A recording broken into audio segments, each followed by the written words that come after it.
দা কিছু টিভিটা ইনি দিবে না বলছে পুলিশকে, মিডিয়াকে দিয়েছি আমি, পুলিশকে দিব না বলছি। কেন তোমার পড়ায়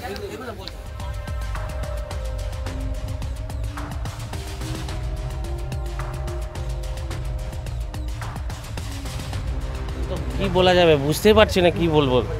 ডেলি একদিন পর পর দেখতেছি সোনা দোকান, বাড়ি ঘর সব জায়গায় তো কিছু না কিছু হয়েই যাচ্ছে।